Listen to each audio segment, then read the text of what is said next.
G'day, V, and welcome back to the Her Game Tech podcast, and welcome to a special episode dedicated to the Women's Champions League final. I'm Charlene, your host. And I'm your co host, Rumiana. So, by starting our podcast, we wanted to give women's football the spotlight it deserves. And honestly, it feels very fitting that we've made it all the way to the biggest game in club football. What a final we've had! Barcelona against Lyon. Those are arguably the two biggest powerhouses in women's football right now. So, Lyon is the most successful club in the competition's history, as we know, and Barcelona, this team, it has become a benchmark of the modern era in women's football. In today's episode, we'll be breaking down the game, the big moments, standout players, and of course, the nerdy part, the tactics. So, yeah, let's get into it. Rumi, what did you think about the game? So I was excited because I didn't really know what to expect. And I think last time I actually said that Barcelona has this in the bag or something like this, and I was right.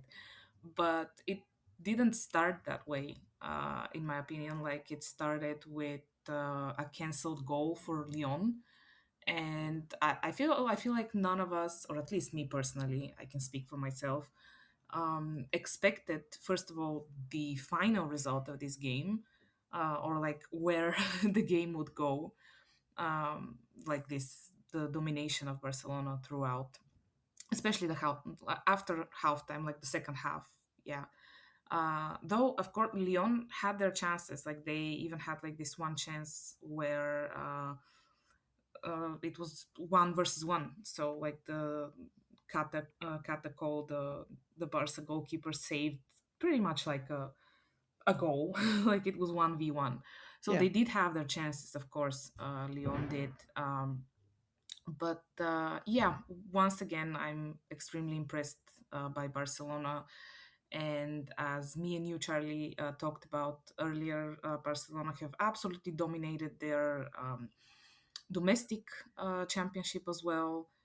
They have only one loss out of 28, like and out of 28 27 out of games. 28 wins. 27 wins out Exactly. of 28 match. Yeah, which is absolutely insane. I mean, we can talk a lot about the reasons why this is so, and that they are one of the like richest clubs. They, of course, they have the infrastructure as well, and all these things. But I'm curious. I'm wondering domestically for them, because Real Madrid are not poor as well, so to speak, and they also have infrastructure and all these things. But just there's something about Barcelona. I feel like they, like this season in particular, and now this is like the pinnacle of their season, winning the Champions League. They just mm, play like, I guess the players do it in such like synergy that they've,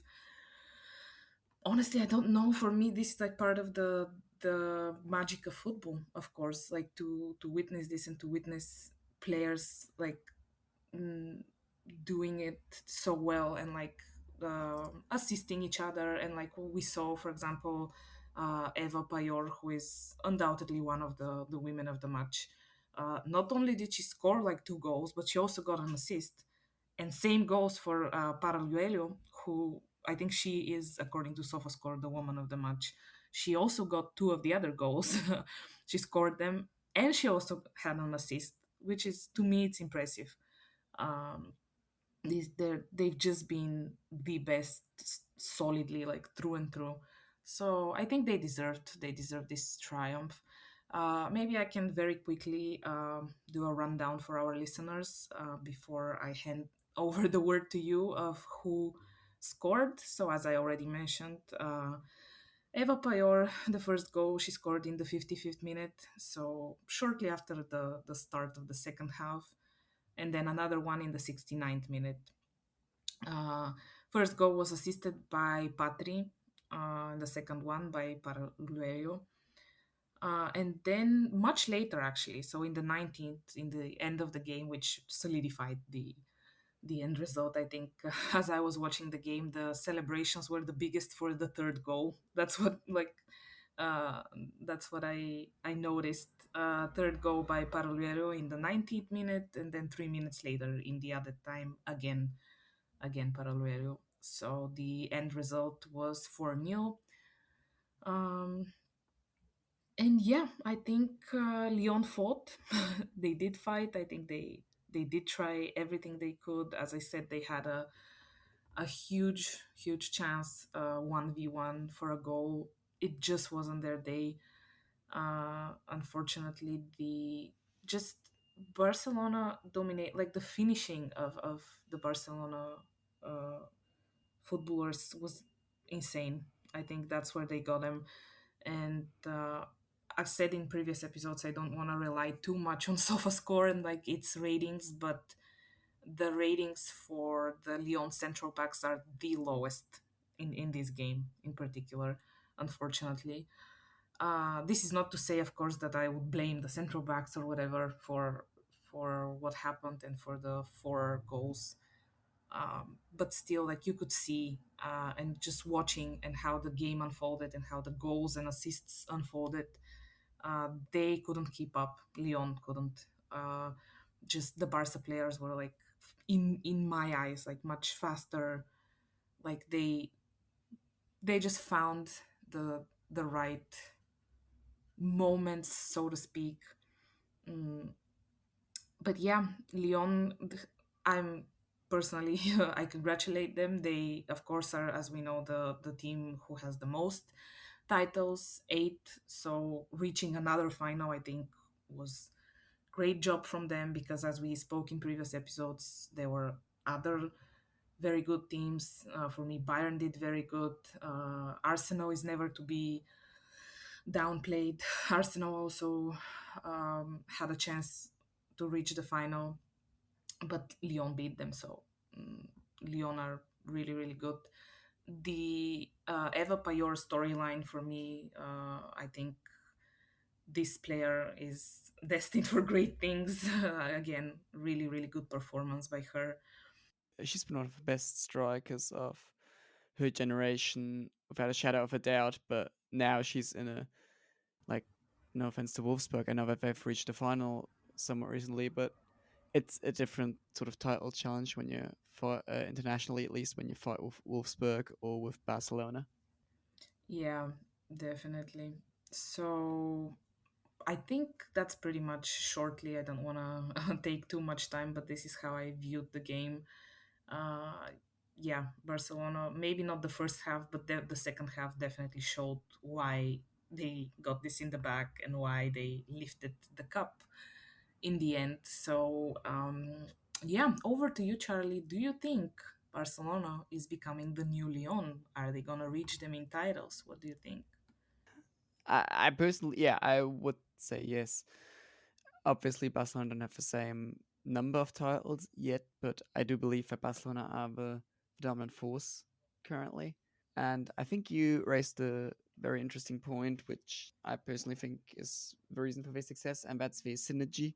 So that Barcelona have invested in women's football in the mid 2010s before a lot of other clubs did, and therefore have like a sort of synergy on the pitch because most of the players know each other for a long time. Most of them are La Masia graduates and have been raised with the same style of play, and therefore, like it's a well-oiled machine. Like they know what they are gonna do, and when they bring in like players from outside, they search for very specific profiles that fit the bill. Like for example, a finisher, which La Masia historically hasn't been like the best at. Like they are better at producing passing machines and stuff like that to assist a player like that. But that's just an outsider's perspective. I would be very eager to talk to someone who's followed more domestic football in Spain about that. And I also think it's a tale of two halves, really. So in the first half, Lyon actually had 58% of possession, and also really limited Barcelona's offensive output.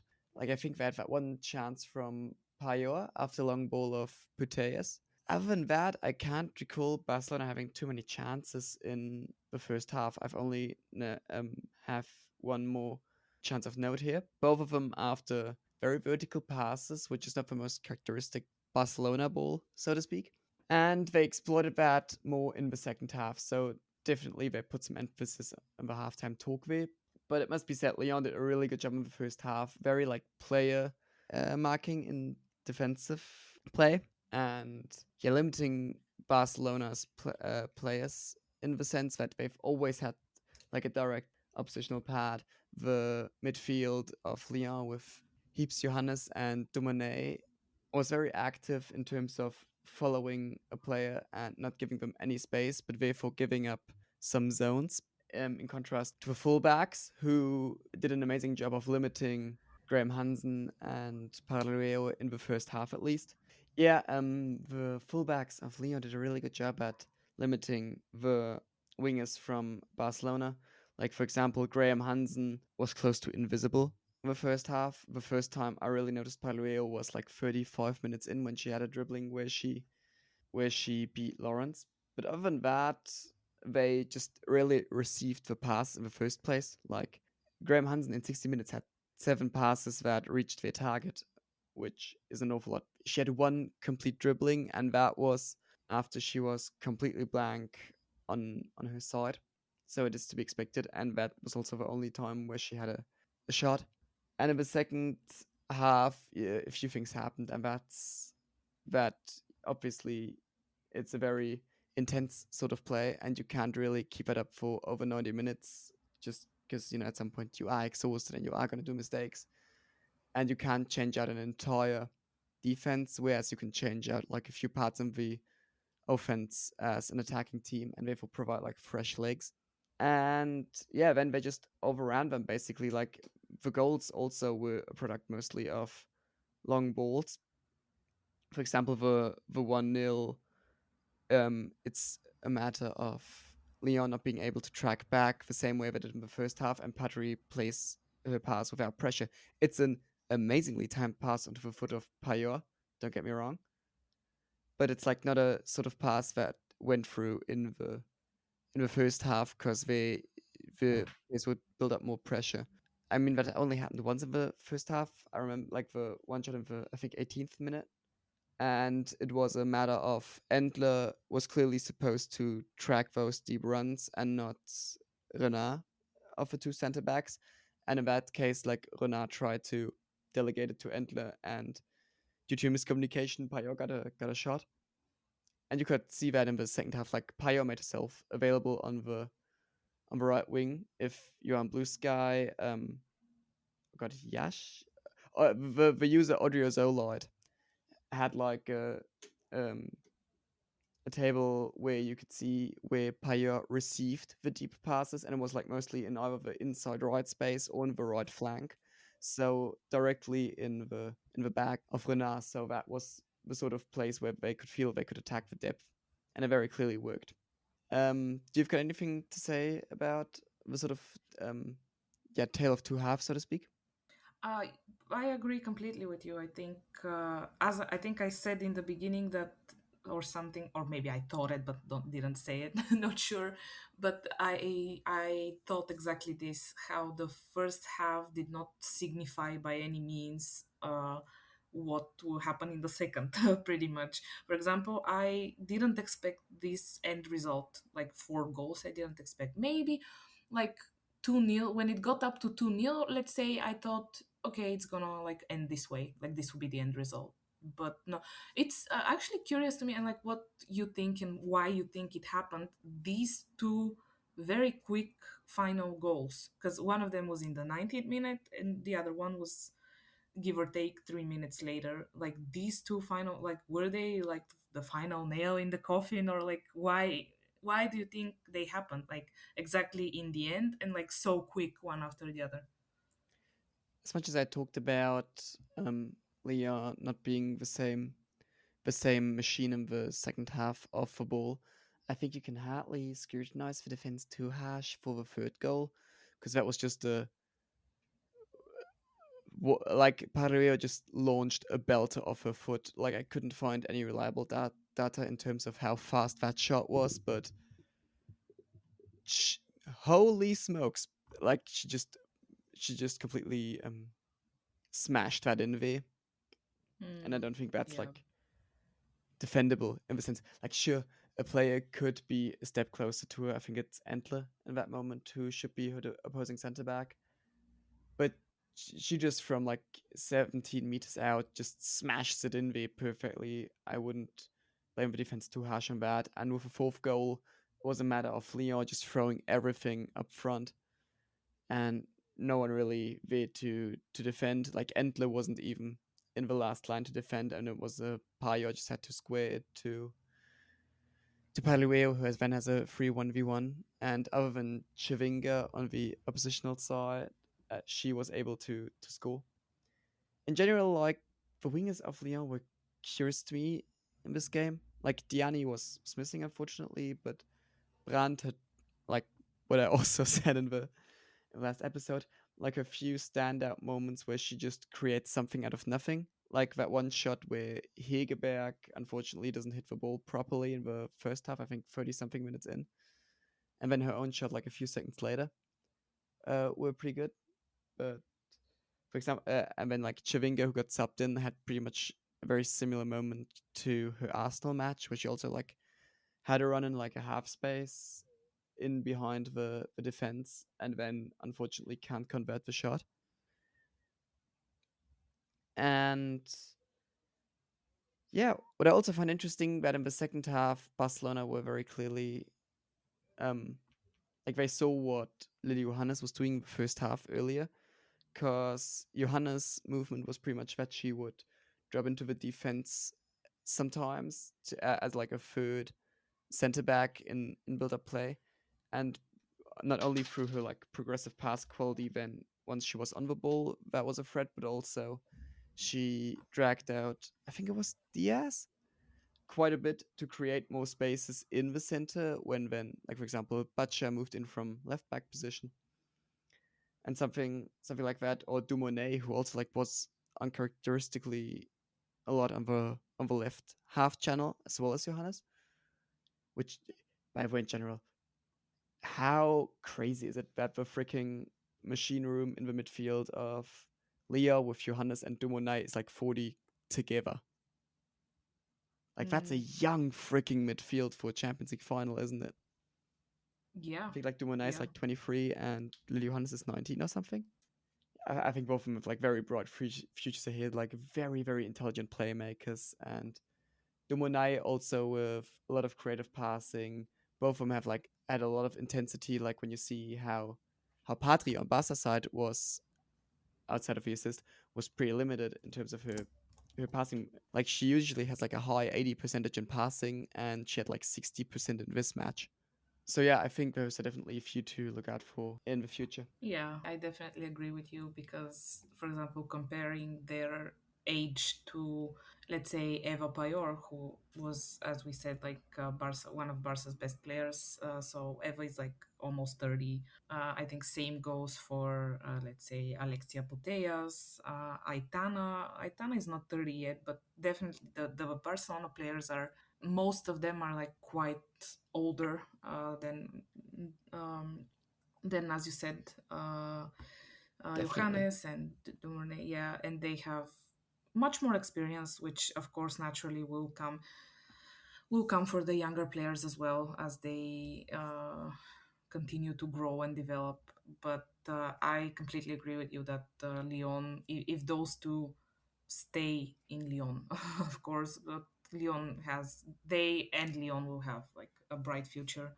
So this loss is not something that they should be too heartbroken about, let's say, because yeah, they are already demonstrating qualities that are very good. So, uh, by the way, about Payor, I wanted to mention that she equaled actually club record of Alexia Putellas Oh for the yeah, most right. goals scored by a Barca player in Women's Champions League campaign. So I think this speaks for itself because Alexia Putellas, arguably, at least for me, is a legend, pretty almost a legend status at Barcelona.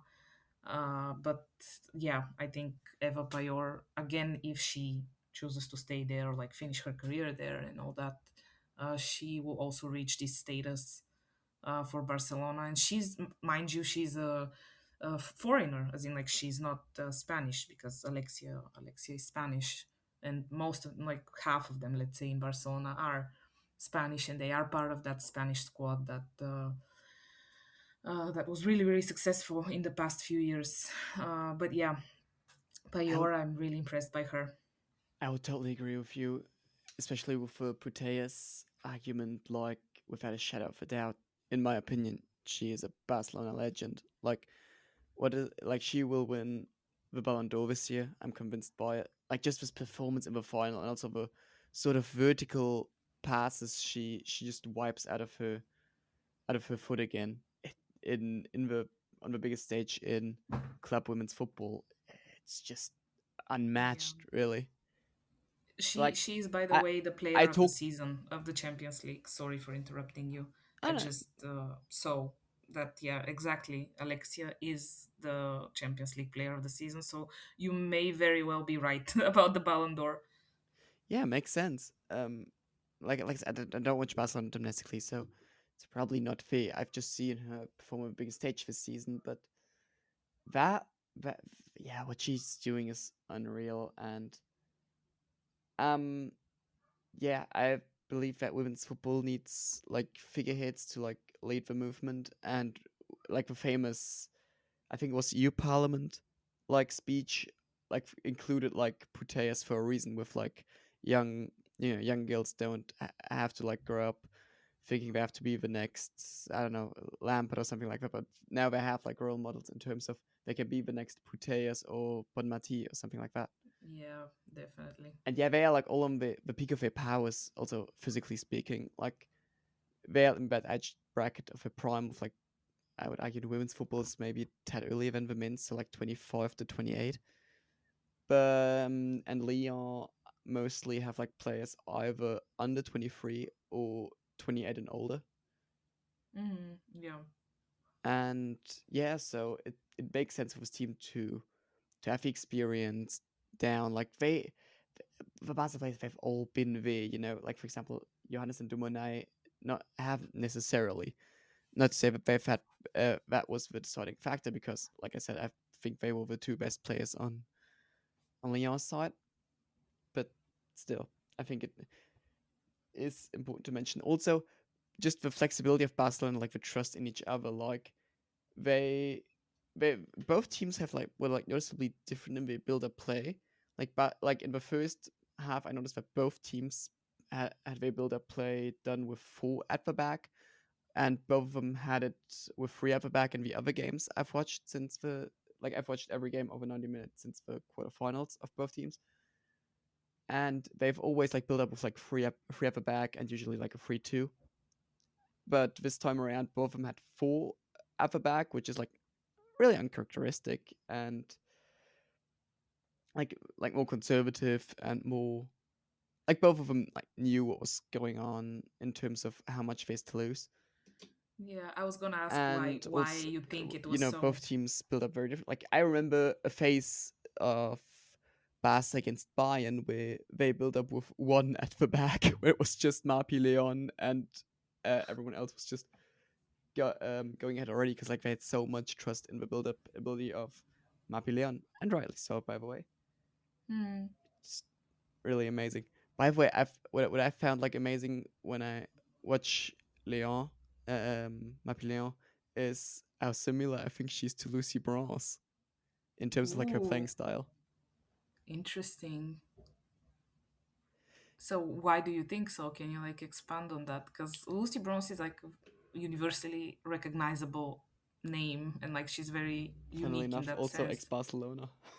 Um, Yep, yep. Also an ex-Barcelona player, but yeah. So why? What similarities do you see there? like in terms of a tactical role, like with Marpi Leon, like I went through like all my notes from the season before this episode, and I noticed how I described um, Lucy Bronze in the London Derby matchups, and Lyon in the Barca against Bayern matchup, similarly in terms of like both like the central player in terms of like build up, like they are the ones given the keys, Mm-hmm. and when push comes to shove, like both of them like have a tendency to play hero ball, Like both of them are like also very agile, agile center backs, and both of them like aren't afraid to just take the ball and just dribble it forward on their own, which as center back is quite risky sometimes, and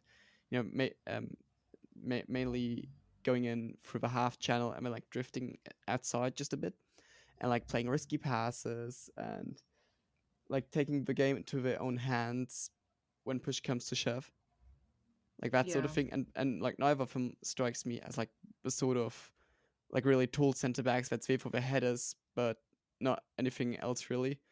Which I just realized it's not meant like as an insult to like Paredes or like the other center backs that they play next to, but when it's like a different profile, like the Paredes and Renars of this world. Like I feel like Leon and Brunswick are like a lot more technical in terms of how they play, and like also more gifted, and both in terms of like how they display to use it. Like not saying that Paredes is technically bad, but I couldn't see like her pulling out those dribblings, for example.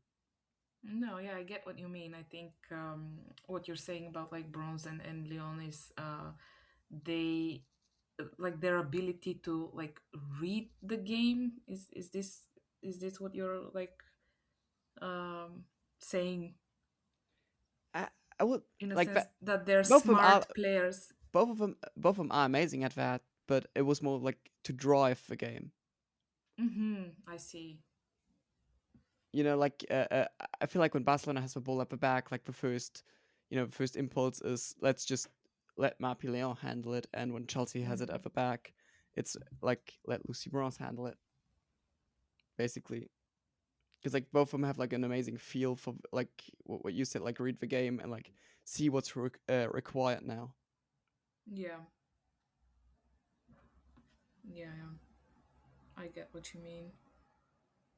Oh, by the way, was Mapillion injured for this game? Because She picked up she like a head injury, I think, at some point because she had like an elbow in her face. I think it was 60 uh something minute. yeah, because I don't, because at some point I don't no, she did play the whole game. I meant not injured but substituted. Sorry. But no, she did play the entire game. Just She had like yeah, a I feel like headband at she had like a headband for like the last few minutes after she was hit mm-hmm. in the head. Yeah, yeah, yeah. Yeah, so I do remember something happening, but but not the end result. But yeah, she didn't end up being substituted, which kudos to her for finishing the game with an injury. Yeah. I also So find it like very yeah. interesting how this season is like the final like step in terms of bringing player marking back. Because like a few years ago, Oh. for me, player marking was like like a product of like early football in like 90s and like maybe 2000s, when it was like I would say like less complex than zone marking, which then came up in the 2010s. But now that zone marking has been played for quite a while, and they don't play 100% either of it. Like all teams nowadays are playing a hybrid.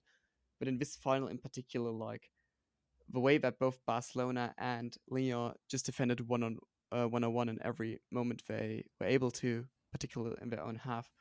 Like Barcelona was starting at the like two third, like just everywhere outside of Lyon's third to basically play woman on woman, which makes sense for like teams like Lyon and Barcelona with big play quality when you are basically just committing to the bet that your place will win the one-on-one duels.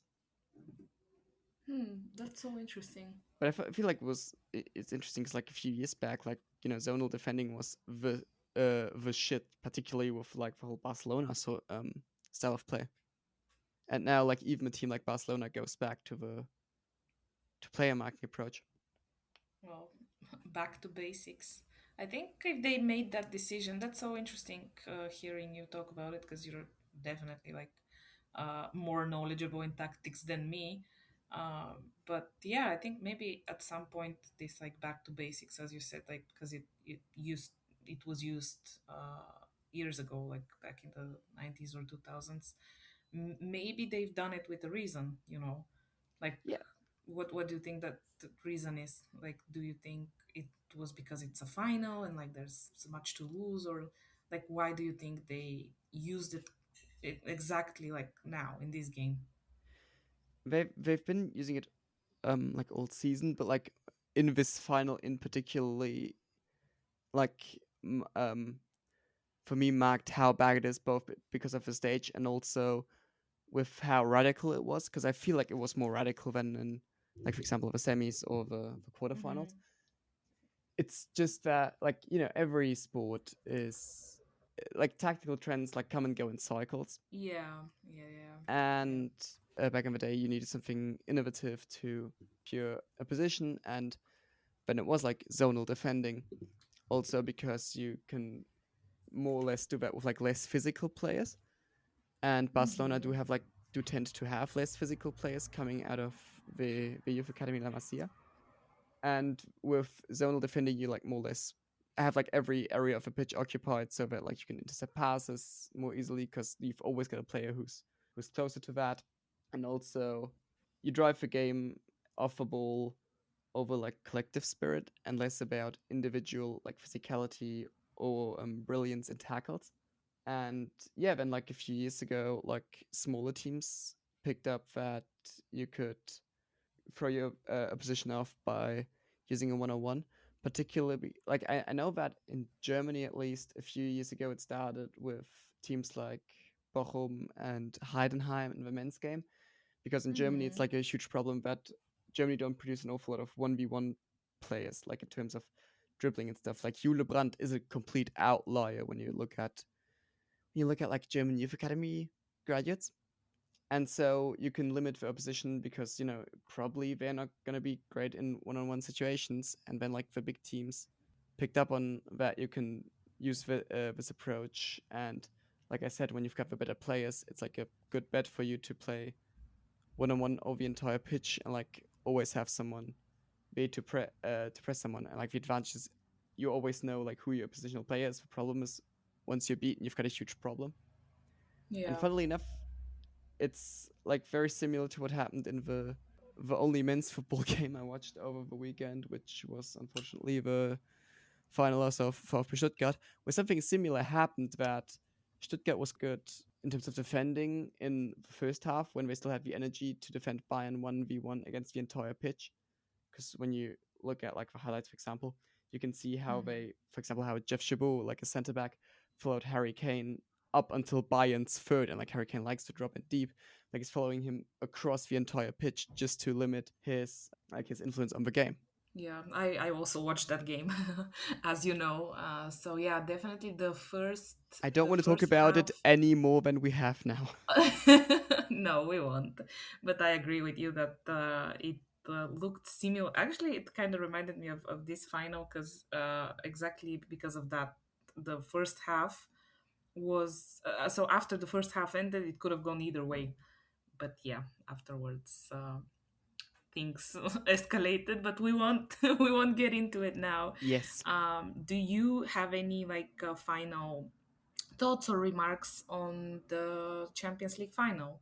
uh, Me personally, what I can say is that I'm excited to see where things go next season, because there definitely will be transfers, there will be like coming and going players, and I'm really really curious how things will develop in Europe next year, and will Barca keep this like this hegemony and like get a fifth one, or maybe someone else, like there'll be a dark horse or something like that. So I'm really excited to see how things shuffle, and if there's going to be any shufflings domestically for the teams as well, not only for Barca and Lyon, but of course other big teams like Bayern. In England, I'm really curious what's going to happen, because as we know, Man City are champions now, and Arsenal were left quite disappointed. So yeah, I think I'm really looking forward to next season and how it turns out. But one last time, congratulations to Barcelona, of course,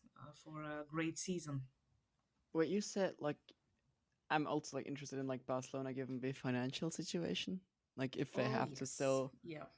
sell more players. And I believe like that's the like obviously the stepping stone going forward, because they'd like to sell some some depth earlier this year, like for example Hmm. Rolfe. And I'm interested.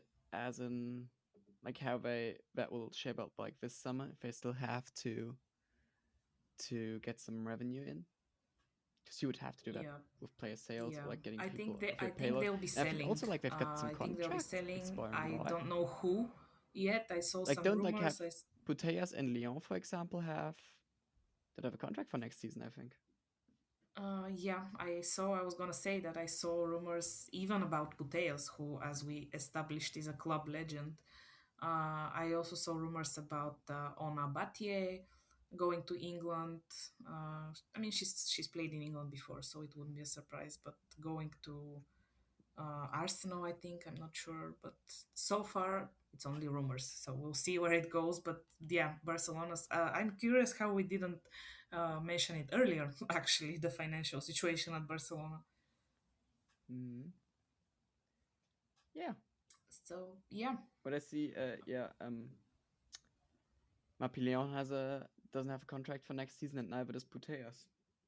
Mm, Welcome in yeah. Stuttgart. Uh, Well, Barcelona should definitely be after the all the celebrations ended now. After the final, they should like sit down and figure out some stuff with their players. Because yeah, losing if they lose Leon, if they lose Putellas, I think this will be my personal opinion is this will be a huge hit, and um, not only like football wise, but just mentality wise. yes, and like also the effect on like the image of Barcelona probably also, Mm-hmm. because when you Yeah, lose the biggest star in women's football on a free, and yeah, the probably upcoming Ballon d'Or winner, mm, like yeah. that, Well, yeah, I just grateful that I'm not part of Barcelona's administration and bosses right now. yep, I just I just fear that because of Barcelona's financial woes, I believe that just England will grow stronger as a whole. They've got like the biggest contracts in terms of TV revenue and stuff like that, and they are like the richest clubs already, Yeah, outside yeah. of like a few other European top clubs like Lyon and maybe Bayern.